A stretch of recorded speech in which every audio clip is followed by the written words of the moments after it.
Safrina. Baik Bapak Ibu sekalian, di sesi yang kedua ini seharusnya satu-satu, tapi kali ini menterinya sangat kompak. Jadi hari ini kita akan mengundang Bapak Bahlil Lahadalia, Menteri Energi dan Sumber Daya Mineral Republik Indonesia. Kami persilakan ke atas panggung. Dan juga Bapak Zulkifli Hasan, Menteri Koordinator Bidang Pangan Republik Indonesia. Kami persilakan. Selamat datang Pak Bahlil. Silakan, selamat datang. Terima kasih, baik Pak. Silakan Pak Zulkifli. Selamat datang Pak. Kami persilakan. Baik Pak Bahlil dan Pak Zulkifli, jadi kedua-duanya ini memang di Astacita itu menjadi poin penting ya. Satu adalah kedaulatan energi dan satu adalah kedaulatan pangan. Itu menjadi satu poin penting di dalam, makanya kita angkat pada saat ini. Dan memang 1 tahun sudah pemerintah Bapak Prabowo, tentu saja kita sudah melihat progresnya seperti apa ya. Dan kalau energi sebenarnya kita melihat arahnya pada energi terbarukan tuh sangat progresif ya Pak sekarang ya, sudah mempersiapkan berbagai hal. Dan memang hari ini kita ingin sepertinya mengangkat tentang energi terbarukan itu sejauh mana memang strateginya dan kemudian partisipasi dari BUMN, kemudian swasta itu seperti apa. Dan kalau kita lihat di satu sisi memang negara lain sekarang malah kembali ke batu bara gitu. Sedangkan kita malah mulai berani untuk energi terbarukan. Nah kita pernah lihat di masa-masa lalu ketika harga BBM murah kita pindah lagi Pak ke BBM. Nanti kalau BBM mahal baru pindah ke EBT gitu. Tapi ini sejauh mana konsistensinya. Ya, nanti kami persilakan Pak Bahlil untuk menyampaikan sedikit apa sih gambaran strateginya. Nanti tentu saya akan memotong untuk bertanya tentang hal yang Bapak sampaikan. Silakan Pak. Baik, terima kasih. Assalamualaikum warahmatullahi wabarakatuh. Waalaikumsalam. Shalom dan salam sejahtera untuk kita semua. Yang saya hormati Bang Zul, Pak Menko Pangan. Ini kalau kita bicara dengan Menko ini bahaya Pak. Cuman kita dua ini kan ketum partai. Jadi agak kampanye dikit di depan para ekonomi ini kelihatannya.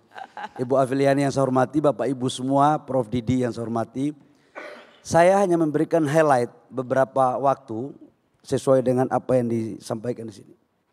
Yang pertama, sebelum saya memulai kerja, kita harus lihat baseline kita dulu. Menengok ke belakang sekarang dan ke depan. Tentang lifting dulu. Bicara tentang kedaulatan energi, bicara tentang lifting. Lifting kita tahun 96-97 itu 1,6 juta barel per day. Dan konsumsi kita itu hanya 500 ribu barel per day. Slide-nya ada nggak? Ini di indef ini soalnya, jangan sampai kita nggak ada slide. Nanti hanya kepada Tuhan kita percaya, manusia butuh data nih soalnya. Nah, kemudian kita ekspor itu 1 juta barel per day. Kemudian turun terus, bahkan 96-97 itu sempat APBN kita 40% itu bersumber dari sektor energi. Kemudian di 2020 ini turun terus, lifting kita turun terus. Di 2024 begitu saya masuk jadi Menteri ESDM, itu lifting kita itu 580 ribu barel per day. Turun.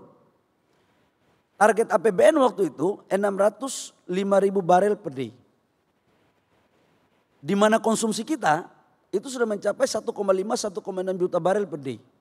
Maka kemudian impor kita kok seperti ini yang keluar. Bukan. Lifting. Aduh kacau ini. Besok saya kasih turun pangkat ini yang main ini barang ini. Bahaya nih, sekjen mantan direktur Indef kelihatannya ini. Belum di brief ini kelihatannya. Nah, kemudian pada saat sekarang target kita 605 ribu barel per day di 2025. Bayangin kita harus bekerja keras, incline itu kan 10-15%. Tapi sisi lain kita harus mempertahankan lifting, kemudian kita naikkan. Alhamdulillah sekarang, per sekarang nih, lifting kita sudah naik menjadi 605 ribu sampai 607 ribu barel per day. Jadi target APBN 2025 ini sudah tercapai. Jadi kalau kita bicarakan Indef ini kan selalu by data ini. Nah, biasanya kalau jebolan Indef itu Bang Didi, kalau yang ibarat ngaji dari juz pertama sampai juz 30 tamat, itu keluarnya hebat-hebat. Tapi ada yang keluar baru 10 juz sudah menganggap 30 juz paham. Nah ini repot ini kira-kira. Nah, yang kedua, apa sih strategi kita sekarang? Nah strategi kita adalah bagaimana untuk melakukan kedaulatan energi. Ada 3. Satu adalah meningkatkan lifting dengan mengoptimalkan sumur-sumur tua yang ada. Sumur kita ini udah pada tua semua. Teknologi EOR. Yang kedua kita meminta bahkan setengah memaksa kepada K3S yang sudah selesai POD. Yang sudah lama nggak jalan-jalan. Kemarin saya lakukan untuk impact. Sekarang mereka udah jalan. Kemudian itu yang kedua. Yang ketiga adalah kita harus melakukan eksplorasi besar-besaran. 75 tikungan sekarang yang kita akan lakukan. Nah ini sudah mulai berjalan. Di sisi lain dalam rangka mempertahankan ini kita harus memotret seperti program biodiesel. Solar kita sekarang kita impor itu tinggal 4,9 juta kiloliter. 4,9 juta ton per tahun solar. Solar ya. Kenapa itu terjadi? Karena kita itu mampu melakukan transformasi ke biodiesel. Konsumsi solar kita per tahun 34 sampai 35 juta ton. Jadi sekarang tinggal 4,9 juta karena kita menuju kepada B40 dan B50. Nah sekarang kita mau bikin di bensin. Bensin itu kita sekarang 42 juta ton per tahun. Impor kurang lebih sekitar 22-23. Caranya bagaimana agar kita tidak terlalu banyak impor? Kita harus mendorong ke E10, E20, etanol. Etanol ini adalah bahan bakunya dari jagung, tebu, kemudian singkong. Dan ini tidak hanya sekedar untuk mempertahankan energi kita, tapi juga menciptakan lapangan pekerjaan dan pertumbuhan ekonomi di daerah-daerah. Jadi ada instrumen pertumbuhan yang bisa kita lakukan. Jadi sangat tidak benar kalau ada diskusi-diskusi oleh berbagai kelompok yang mengatakan bahwa etanol ini adalah barang yang gak bagus. Oh India sudah pakai E30, Amerika sudah pakai E20, Thailand sudah E20. Bahkan di beberapa negara di Amerika itu sudah E85. Jadi kita itu jangan apa ya, ya selalu berpikir sesuatu yang seolah-olah ada sesuatu gitu. Dan yang kedua jangan swasta memaksakan kehendak gitu loh. Apalagi SPBU ini kan gitu. Jangan dikirain kita nggak paham seperti orang Papua bilang, adek kau baru mau tulis, kakak sudah baca. Itu. Nah ini untuk menyangkut dengan energi. Nah problem kita adalah LPG. LPG kita itu konsumsinya 8,5 juta ton per tahun. Produksi kita itu hanya 1,3. Kita impor 7,2. Kenapa ini kita impor? Karena memang kita mempunyai gas yang banyak. Tetapi gas kita itu speknya C1, C2. Yang itu tidak bisa dijadikan bahan baku untuk LPG. Maka kemudian kita dorong untuk C3, C4-nya kita bangun. Dan kita dorong juga untuk hilirisasi batu bara, DME. Nah ini untuk menyangkut dengan urusan LPG. Sekarang bagaimana energi baru terbarukan? Bapak Ibu semua, energi baru terbarukan ini sesuatu awalnya sih menurut saya butuh didiskusikan. Karena cost-nya tinggi Mbak. Kita ini jangan terlalu asik menari di gendang orang. Energi baru terbarukan ini kan ide dari Paris Agreement dari negara-negara G7. Mendorong untuk menurunkan emisi. Tapi apa yang terjadi hari ini beberapa negara yang menginisiasi itu keluar. Karena memang butuh cost yang tinggi. Tapi kita Indonesia kan sudah terlanjur komit. Orang Indonesia ini terlalu baik. Kalau sudah sekali komit gitu. Nah taat aturan. Jadi kita ini juga harus pintar-pintar jangan mereka memanfaatkan keluguan kita gitu loh. Tapi oleh Presiden Prabowo mengatakan bahwa apapun yang terjadi harus didorong untuk memakai energi baru terbarukan. Maka kemudian dalam RUPTL 2025-2034 itu 69,5 gigawatt itu semuanya kita dorong ke energi baru terbarukan. Baik matahari, kemudian air, angin, geothermal, termasuk waste to energy. Nanti Pak Ketua Satgas yang akan ngomong gitu kan. Kita bagi-bagi tugas. Menteri SDM Ketum Golkar itu baik. Tugasnya pun kita kasih sebagian supaya pemerataan gitu loh. Itulah enaknya Pak Didi gitu kan. Karena Golkar itu mengayomi semuanya soalnya. Beringin kan gitu. Jadi kalau mataharinya agak panas biar orang gak panas bisa diayomi gitu. Nah saya lanjut ke persoalan energi baru terbarukan. Tetapi menurut saya adalah suatu hal yang kita lakukan itu sekarang adalah bagaimana kita melakukan transformasi untuk juga kepada mobil listrik, motor listrik. Motor kita itu 120 juta motor. Betul. Yang sekarang terjadi. Ya. Dan tidak ada cara lain menurut saya selain kita meningkatkan lifting, kita mendorong energi baru terbarukan, kemudian juga kita akan berbicara tentang mobil listrik. Nah khusus untuk menyangkut dengan hilirisasi, karena kebetulan saya Satgas hilirisasi, saya mau jelaskan dulu. Bapak Ibu semua, saya mau sampaikan bahwa negara ini tidak akan pernah maju dalam berbagai pandangan pakar ekonomi termasuk Rodrik mengatakan bahwa tidak ada sebuah negara yang mempunyai sumber daya alam yang banyak yang sekarang menjadi negara berkembang untuk menjadi negara maju kalau tanpa ada industrialisasi dan hilirisasi. Kalau tidak, kita menjadi negara kutukan sumber daya alam. Saya mau ceritakan sedikit, ini para ekonom ini. Ini asal musabab hilirisasi.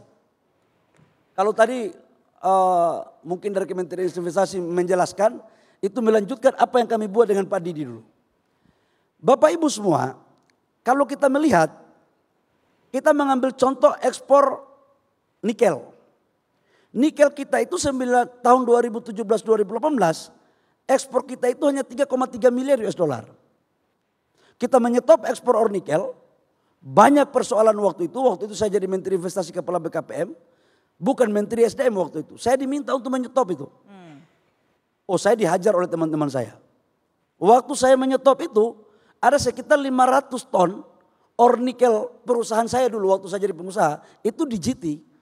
Yang itu profitnya cukup bagus lah kira-kira begitu. Tapi kalau itu sudah jadi pejabat ya kepentingan pribadi jangan kita bawa gitu kan. Apa yang terjadi 2023-2024 begitu kita membangun hilirisasi.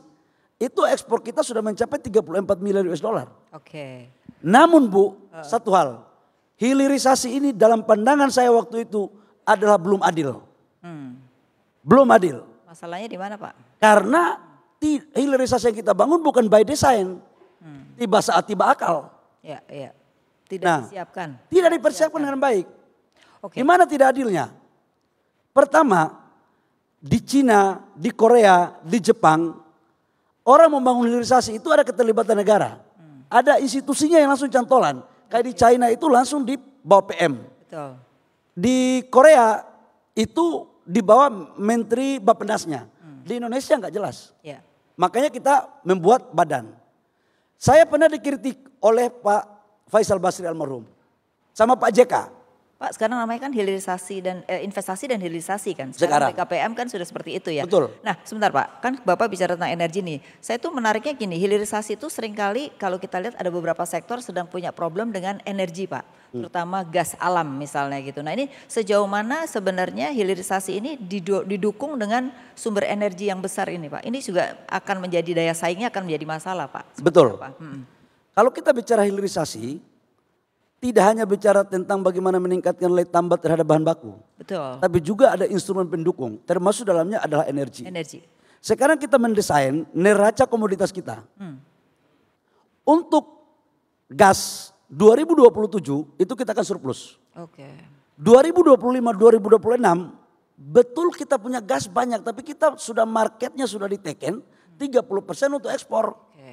Nah waktu POD, orang pengelola minyak sumur-sumur ini nggak mungkin dia akan melakukan produksi kalau marketnya tidak ada. Itu kelemahan kita juga. Tetapi dengan adanya sekarang kita membuat neraca komoditas kita, kita seluruh kayak Eni itu kurang lebih sekitar 1000 mm. Kemudian Mubadala tahap pertama ini sekitar 300 mm. Kemudian ada juga di Papua dan di Jawa Timur. Itu 2027 ya Pak? 2027, itu semua kita all streamnya ke dalam negeri. Nah 7 sektor sekarang sedang menghadapi masalah dengan gas alam itu sendiri gimana menjembatani menuju ke 2027 untuk industri Pak? Sekarang itu kan HGBT, yang Ibu mau tanyakan ini kan HGBT sebenarnya. Itu gimana Pak? Jadi HGBT tetap kita berikan. HGBT kita berikan tapi size-nya yang mungkin tidak seperti ekspektasi. 40% kalau nggak salah ya Pak. Ya, size-nya yang tidak bisa ekspektasi. Karena kalau itu kita kasih HGBT itu kan harganya $6,5. $7 ya. 6,5 untuk industri yang berorientasi pada subsidi. Yang 7 sektor. $7 bagi industri yang tidak berorientasi pada subsidi. Sementara harga pasar sekarang itu $10 sampai $11 per mm.